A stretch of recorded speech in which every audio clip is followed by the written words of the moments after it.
చూద్దామని చెప్పి ఒక సినిమాలో మీకు తెలుసు కదా అధ్యక్ష, నేను ఊరు బయట ఉన్న కొండనెత్తుతా మీరు రాండి అని సవాల్ ఇస్తుండే ఒక ఆయన. ఊరంతా వచ్చిందారే ఎట్లెత్తుతాడో చూద్దామని. ఇంకా పేల్వాన్ కూడా కొండ దగ్గరకు వచ్చిండు. వచ్చే మొత్తం జబ్బలు జరుచుకొని తొడలు కొట్టుకొని చెప్పిండట, మీరు అందరు కలిసి ఎత్తి నా మీద పెట్టుండి మోసి చూపిస్తా అని. గట్లనే ఉంది అధ్యక్ష వాళ్ళ చీల్చి చెండాడు కూడా. కాబట్టి దయచేసి ఇప్పటికైనా సబ్జెక్ట్ ఇప్పటికైనా ప్రభుత్వం అధ్యక్ష ఈ ప్రభుత్వం విధానపరమైన నిర్ణయాలు తీసుకుంటుంది. ఈ ప్రభుత్వం పాలసీలు తీసుకొస్తుంది. ఈ ప్రభుత్వం రైతు పాలసీ తీసుకొస్తుంది, అంటే వ్యవసాయ పాలసీ తీసుకొస్తుంది. ఈ ప్రభుత్వం స్పోర్ట్స్ పాలసీ తీసుకొస్తుంది. ఈ ప్రభుత్వం ఆర్టిఫిషియల్ ఇంటెలిజెన్స్కు సంబంధించిన పాలసీ తీసుకొస్తుంది. ఐటీ అండ్ ఇండస్ట్రీస్ పాలసీ తీసుకొస్తుంది ప్రభుత్వము. ఎనర్జీ పాలసీ తీసుకొస్తుంది ప్రభుత్వము.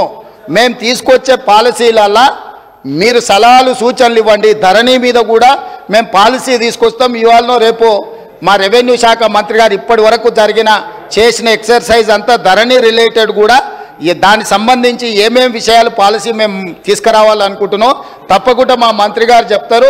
వారు కూడా ఏమైనా సలహాలు సూచనల అనుభవం ఉంటే వారిని ఉపయోగించాల్సిందిగా 2 గంటలు తీసుకున్నారు అధ్యక్ష. 2 గంటలు సరిగ్గా 2 గంటలు మాట్లాడినారు. 2 గంటలల్లా ప్రతి విషయం రాజకీయ కోణంలో విషం జిమ్ముడు తప్ప రాష్ట్ర ప్రయోజనాల కోసం వారు ఏమైనా సూచన చేసిండ్రా? ఇట్లా ఉంటే ప్రజలు అక్కడ కూడా ఉండనియరు అధ్యక్ష. కాబట్టి ఇప్పటికైనా ఏమైనా సూచనలు చేస్తే తప్పకుండా, ఎందుకనంటే వాళ్ళు 10 years ప్రభుత్వంలో ఉన్నారు. తెలంగాణ స్థితిగతులు ఆర్థిక వనరులు వాళ్ళకి తెలుసు కాబట్టి డెఫినెట్గా వాళ్ళ ఎక్స్పీరియన్స్ నుంచి రాష్ట్రానికి ఏదైనా ప్రయోజనం ఉంటే డెఫినెట్గా తీసుకుంటాము. చివరిగా ఒకటే ఉదాహరణ, 95 నుంచి 2004 వరకు చంద్రబాబు నాయుడు గారు కొన్ని విధానాలు తీసుకొచ్చిండు. 2004లో కాంగ్రెస్ పార్టీ అధికారంలోకి వచ్చిన తర్వాత చంద్రబాబు నాయుడు గారి మీద కోపంతోనో ఇంకొకరి మీద కోపంతోనో ఆ విధానాలని మార్చలేదు అధ్యక్ష. వాటిని ఇంకా పెంపొందించి విస్తరించి ప్రణాళికబద్ధంగా దాని మీద మెరుగైన విధానాలు తీసుకొచ్చి అభివృద్ధి చేసింది. కాబట్టి హైదరాబాద్కు మెట్రో వచ్చింది, హైదరాబాద్కు ఔటర్ రింగ్ రోడ్ వచ్చింది, హైదరాబాద్కి అంతర్జాతీయ ఎయిర్పోర్ట్ వచ్చింది, హైదరాబాద్కి ఐటీ కంపెనీలు వచ్చినాయి, హైదరాబాద్కు ఫార్మా కంపెనీలు వచ్చినాయి, హైదరాబాద్కి గోదావరి జలాలు వచ్చినాయి, హైదరాబాద్కి కృష్ణా జలాలు వచ్చినాయి అధ్యక్ష. వాళ్ళు నిజంగానే ఉపయోగపడే పాలసీ ఏదైనా తెస్తే కొనసాగించడానికి అభ్యంతరం లేదు.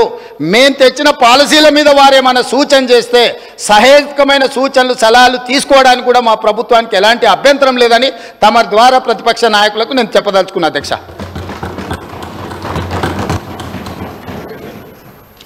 I thank the Honorable Chief Minister for his intervention, sir. చాలా విషయాలు చెప్పారు, ధన్యవాదాలు సార్. గౌరవ ముఖ్యమంత్రి గారికి నేను అనేది ఒకటే సార్, మీరు పాలసీలు తెస్తామన్నారు. ఇప్పటివరకు అయితే తెచ్చిన పాలసీ అయితే ఇది లేదు. మీకు ఇప్పటివరకు ఏ పాలసీ లేదు. జలసీ తప్ప కేసీఆర్ అంటే ఏ పాలసీ లేదు మీకు.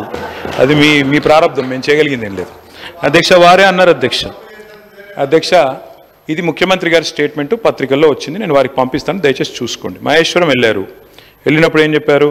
New York like city to be developed at Maheshwaram. ఇది నేను చెప్పలేదు, ఇది ముఖ్యమంత్రి గారు చెప్పినట్టుగా పత్రికల్లో వచ్చింది. తప్పైతే ముఖ్యమంత్రి గారిని చెప్పమానండి. ఇది రెండోది చెప్పారు అధ్యక్ష, Thames like make over for Musi. ఇది చెప్పారు, అంటే లండన్ని మూసీ కాడ కడతాము, మహేశ్వరం కాడ న్యూయార్క్ కడతామని వారు చెప్పారు, చూసుకోండి. రెండోది అధ్యక్ష, వారు కొన్ని ప్రశ్నలు అడిగారు.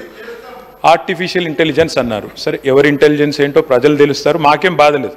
మేము కొంత చదువుకుని వచ్చినాం అధ్యక్ష. మా నాన్నగారు చదివిచ్చారు. నేను 2 మాస్టర్ డిగ్రీలు చేసిన. పూణేలో రాహుల్ గాంధీని అంటున్నారా, ఎవరిని అంటున్నారు? సరే, పూణేలో నేను మాస్టర్స్ చేసిన బయోటెక్నాలజీలో. తర్వాత న్యూయార్క్ ఎంబీఏ చదువుకున్నా, అంతో ఇంత చదువుకున్నా, ఉద్యోగం చేసిన.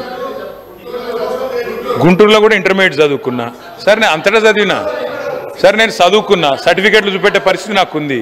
వాళ్ళు ఎక్కడ చదువుకున్నారో తెలియదు, ఏం చదువుకున్నారో తెలియదు. నేను మాత్రం చదువుకున్నా, కష్టపడ్డా, ఉద్యోగం సంపాదించుకున్నా. అదే ఉద్యోగం మీద ఇండియాకి వచ్చినా. మరి నాకు ఇంటెలిజెన్స్ ఉందా లేదా అంటే నేను పోటీ పరీక్షలు రాసిన, జీవితంలో ఇంటర్వ్యూలు అటెండ్ అయినా. మరి ముఖ్యమంత్రి గారి గతం ఏందో నాకు తెలియదు, రకరకాలుగా చెప్తుంటారు కానీ నాకు గతం తెలియదు. నేను అనేది ఒకటే అధ్యక్ష, ఎవరి ఇంటెలిజెన్స్ ఏందో వారు ఇప్పుడేం మాట్లాడినరో నేనేం మాట్లాడినరో మీరు కూడా విన్నారు. నేను వారిని ఏం అనను సార్, ఎందుకంటే వారు ఎలా అదృష్టం. రేవంత్ రెడ్డి గారు వారు అదృష్టవంతులు, కష్టపడ్డారు. నేను I say this with utmost sincere. Revanth, I say this with utmost sincerity. ఒక్క నిమిషం ఆపండి బ్రదర్, ఇట్లా saying something nice about him, listen. అయ్యా మీకు తెలియదు, ఆగండి అధ్యక్ష. నాకు రేవంత్ రెడ్డి గారు దాదాపుగా 20 ఏళ్ళ నుంచి తెలుసు, ఒక 18 ఏళ్ళ నుంచి తెలుసు. 2006-07 నుంచి అంతకంటే ముందు నుంచి కూడా తెలుసు, పరిచయం, మిత్రుడు. మేము కలిసి ఇదే హౌస్లో శాసనసభ్యులుగా కూడా ఉన్నాం, చాలాసార్లు బయట కూడా మాట్లాడుకున్నాం, చాలా సందర్భాల్లో కలిసి మాట్లాడుకున్నాం, ఫ్రెండ్లీగానే ఉండేటోళ్ళం. సరే లాస్ట్ 10 yearsలో చెడింది అది వేరే విషయం అనుకోండి. అధ్యక్ష, I wish my friend luck. ఎందుకంటే చిన్న వయసులో మీరు సీఎం అయిన రేవంత్, ఐ కంగ్రాచులేట్ యూ. ఎందుకంటే కష్టపడ్డారు, దక్కా మొక్కిలు తిని మొత్తానికైతే తప్పే ఉంది బ్రదర్, ఆయనకు లేని అభ్యంతరం మీకెందుకు. సరే రేవంత్ రెడ్డి గారు అరే కుసో స్వామి ఎందుకు దీనికి, I use to call him Revanth only, what is your problem. Okay Revanth Reddy గారు మీ వాళ్ళకి బాధ అవుతున్నట్టుంది, కుసో. అధ్యక్ష సభానాయకుడిని ఆయనకు లేని బాధ మీకెందుకు స్వామి. అధ్యక్ష రేవంత్ రెడ్డి గారికి అరే నేనేమన్నా భయ్, అరే నేనేమన్నా అసలు.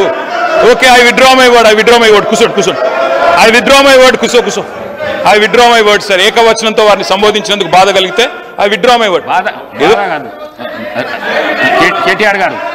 కేటీఆర్ గారు సభానాయకుడిని ఏకవచనంతో వాడొద్దనేది సాంప్రదాయం మీకు కూడా తెలుసు, ఎందుకంటే మీరు సీనియర్ శాసనసభ్యులు, మీరు అది విత్డ్రా చేసుకున్నారు, సంతోషం.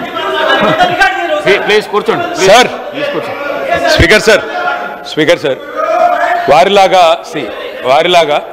నేను ఇట్లా అనలేదు అట్లాంటి పనులు ఏం చేయలేదు. నేనేమంటున్నా అంటే అగౌరవంగా నేను మాట్లాడలేదు. I have the composure and dignity to address the honorable chief minister as chief minister. He was a friend. So ఒకసారి ఏదో పొరపాటున నోరు జారి రేవంత్ అన్నాను, దానికి మీకు బాధ అయితే నేను విత్డ్రా చేసుకుంటున్నా అని చెప్తాను. Okay right. ఇక వారు కొన్ని ప్రశ్నలు అడిగారు అధ్యక్ష, వారికి నేను చెప్పాలి అధ్యక్ష. వారు అన్నారు మరి నేను ఇట్లా చేయాలనుకుంటున్నాను, ల్యాండ్ ఎక్విజిషన్, తర్వాత అక్కడ హెల్త్, టూరిజం, స్పోర్ట్స్, స్కిల్స్, ఇంకా చాలా చెప్పారు. I welcome it sir, we welcome it. South Telangana, south of Hyderabad should be developed. My friend has been fighting for it. Akbar Owaisi Sahab, Pahadi शरीफ के पास, मामडीपल्ली के पास भी अपना एक इरादा था, एक मंशा था कि वहाँ पे भी IT पार्क बनाए. मैं रिक्वेस्ट करना चाहता हूँ चीफ मिनिस्टर साहब से, आप पहाड़ी शरीफ पे भी करिए, जरूर करिए.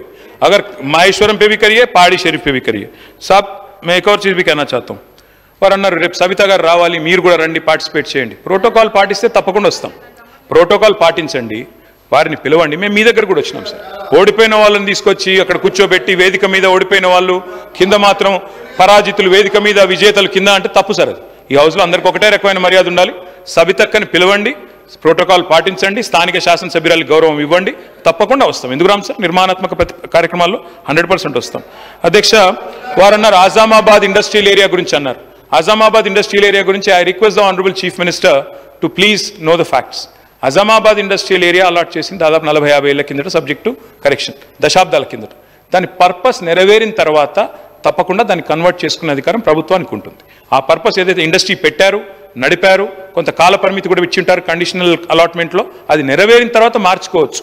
కానీ ఏ పర్పస్తోనైతే ల్యాండ్ ఎక్వైర్ చేశారో ఆ పర్పస్ నెరవేరకుండా మీరు అక్కడేదో వేరే చేస్తానంటే మాత్రం తప్పకుండా చట్టం అడ్డం వస్తుంది. దయచేసి చూసుకోవాలని ముఖ్యమంత్రి గారికి I'm alerting you sir, I'm alerting you, rest is yours. తర్వాత మీరు అన్నారు కొన్ని విషయాలు నాకు సూటిగా సమాధానం చెప్పన్నారు, సూటిగానే చెప్తున్నా. పెండింగ్ అరియర్స్ ఉన్నాయన్నారు. ఎస్, పెండింగ్ అరియర్స్ ఉండే 270 కోట్లు. మళ్ళా మా ప్రభుత్వమే వస్తుంది, అది కంటిన్యూటీలో భాగంగా ఇచ్చేస్తామనుకున్నాం. 5 ఏళ్ల నుంచి కొన్ని పెండింగ్ బకాయిలు ఉన్నాయి, అట్లాగే ఇద్దామనుకున్నాం. మా ప్రభుత్వం రాలేదు, మీ ప్రభుత్వం వచ్చింది. Government is a continuous institution. మేము అధికారంలోకి వచ్చినాడు ఫీజు రీయింబర్స్మెంట్ బకాయిలు 1800 ఉండే, మేము క్లియర్ చేయలేదా? It's a continuous institution. ఇవాళ మీరున్నారు, రేపు ఇంకోరు వస్తారు, ఎల్లుండి ఇంకోరు వస్తారు. It's a continuous institution, please remember that. మీరు ఇంకో మాట అన్నారు, ఫస్ట్ ఇయర్ బతుకమ్మ చీరలు పెట్టినప్పుడు సూరత్ ఏదో స్కామ్ ఆడికెళ్ళి కొనుక్కొచ్చిందన్నారు. ఈ రోజు సెక్రటరీ శైలజా రామయ్య గారు ఉన్నారు, వారే ఆ రోజు హ్యాండ్లూమ్స్ డైరెక్టర్గా ఉన్నారు. మీరు దయచేసి సమాచారం తెప్పించుకోండి ముఖ్యమంత్రి గారు. మీరు అక్కడ ఎవరో స్థానికంగా పొలిటికల్గా ఏదో మా మీద దుగ్ధం ఉన్న వాళ్ళు ఏదో చెప్తే దయచేసి నమ్మి మోసపోకండి. Please get the facts.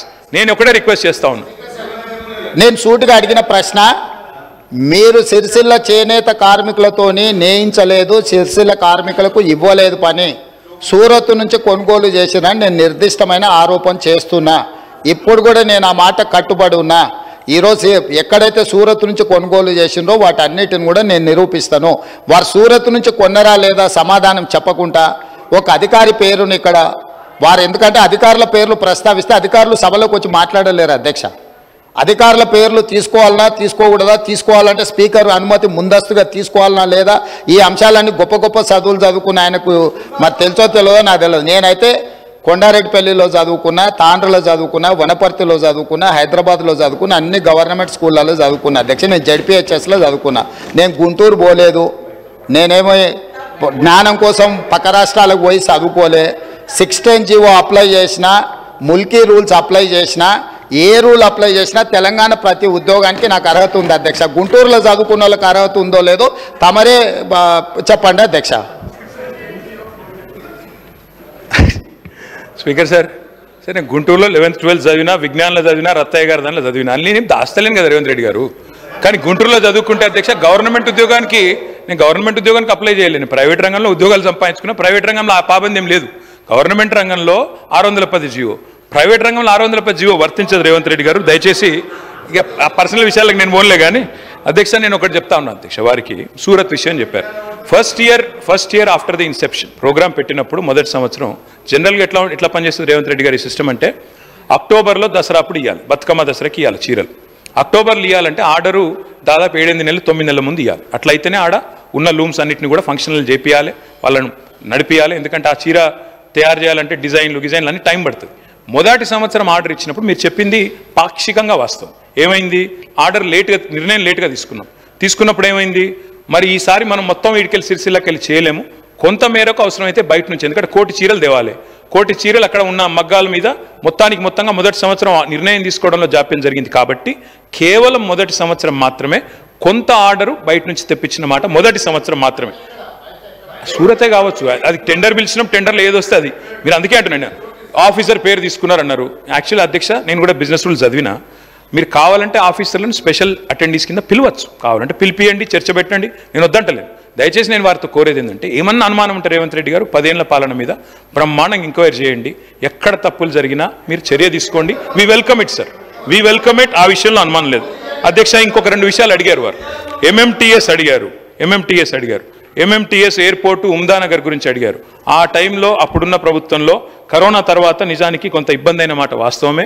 ఆ రోజు మేము ఎంఎంటీఎస్ ముందుకు తీసుకొని పోవాలనుకున్నా కేంద్ర ప్రభుత్వ సహకారం కూడా మాకు ఆశించినంత రాలేదు. ఇప్పుడు మీరు ఎట్లయితే వివక్షాన్ని వదిలిపెడుతున్నారో మేము కూడా గట్లే పెట్టినాం.